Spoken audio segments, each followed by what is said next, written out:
శ్రీ సాయిరాం. శ్రీ సాయిబాబా మొట్టమొదటి దర్శనమిచ్చిన చోటు ఏదయ్యా అంటే పవిత్రమైన మామిడి చెట్టు.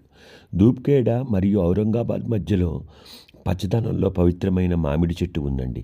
దాని కింద శ్రీ సాయిబాబా మొట్టమొదటిసారిగా ధూప్‌ఖేడ్ యొక్క చాంద్ పాటిలకు ముందు దర్శనమిచ్చారు. ఇది శ్రీ సాయి సచ్చరిత్ర అధ్యాయం 5లో వివరించబడింది.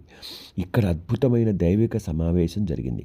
బాబాను షిరిడీకి నడిపించిన దివ్య గాథకు ఇది నాంది ప్రదేశం. ఇక్కడ భూమి ఆయన దివ్య పాదముద్రలతో తాకినట్లుగా ప్రసరింపజేసింది. మరి రెండవ ప్రదేశం ఏంటి అంటే అక్కడ బాబా కూర్చున్న చోట పెద్ద రాయి ఉందండి. మామిడి చెట్టు పక్కనే బాబా ఉనికితో ఉన్న పవిత్రమైన పెద్ద రాతి సీటు ఉందండి. అంటే పెద్ద రాయి ఉంది. సాయిబాబా ఇక్కడ నీడలో ధ్యానం చేస్తూ లేదా చాన్పాటిల్లాగా పాఠశాలతో సంభాషిస్తూ ఉండేవారని చెప్పబడిందండి. నేటికి ఈ భక్తులు ఈ రాయి చుట్టూ ఒక దైవిక ప్రశాంతతను అనుభవిస్తుంటారు. బాబా ఇప్పటికీ ప్రదేశం నుండి నిశ్శబ్దంగా చూస్తున్నట్లుగా అనిపిస్తుంది. మరి ఆ పక్కనే ఉన్న అక్షయ నీటి చెరువు ఉందండి.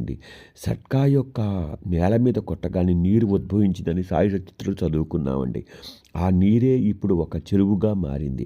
ఇది నిరాడంబరమైన రాతితో కప్పబడిన చెరువు. దట్టమైన ఆకుల మధ్య దాగి ఉంటుందండి. ఇది ఒక శక్తివంతమైన అద్భుతాన్ని కలిగి ఉంటుంది. బాబా ఇక్కడ తన చిలుము కోసం నీటిని తీసుకోవడానికి తన సట్కాను నేలతో కుట్టారండి. ఈ నీటిని అక్షయ జల తెరగని నీరుగా భావిస్తారు.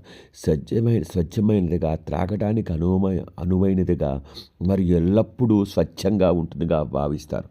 తీవ్రమైన కరువు 1972లో సమయంలో కూడా అన్ని ఇతరుల చెరువులన్నీ ఎండిపోయినప్పటికీ దీని స్వచ్ఛత మినరల్ వాటర్ని కూడా ధృవీకరిస్తూ అది ఎప్పటికీ ఉందండి. ఈ విషయాన్ని చుట్టుపక్కల స్థానికులందరూ చెప్తారు. ఆ దగ్గరలోని మామిడి చెట్టుకి దగ్గరలోనే కఫనీనాథుడి దర్గా ఉందండి. ఈ ప్రదేశాలకు నాద్ పంథ్‌తో ఉన్న సంబంధం ఉన్నంగా కఫనీదార్ దర్గా ఉంది. సూఫీ సాధువులు మరియు నాద్ యోగులతో బాబా ఉన్న సంబంధాన్ని ఈ ప్రాంతాన్ని మరింత ఆధ్యాత్మికంగా ఉత్సాహపరుస్తుంది. బాబా ఇక్కడ ఉండటానికి ఎంచుకున్నారంటే ఆశ్చర్యం లేదండి. ఈ పురాతనమైన యోగా ప్రదేశంలో ఆధ్యాత్మిక ప్రకంపనలు ఇప్పటికే ఉన్నాయండి. ఈ ప్రదేశం అందుకనే చాలా ముఖ్యమైనదండి. సింధన్, బిడన్ కేవలం భౌగోళికమైన బిందువు మాత్రం కాదండి. ఈ భూమిపై బాబా యొక్క తత్వ ప్రచారానికి గేట్వే లాంటిదండి.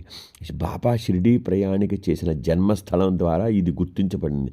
అందుకనే మనం ఎప్పుడూ మామిడి చెట్టును, బాబా ధ్యానం చేసిన రాయిని, ఆయన సృష్టించిన అక్షయ నీటి అద్భుతమైన చెరువుని, నాద్ యోగ సంప్రదాయాలను అనుసరించే సమీపంలో ఉన్న దర్గాని వీటన్నిటిని మనం గుర్తుంచుకోవాలండి. స్వస్తి.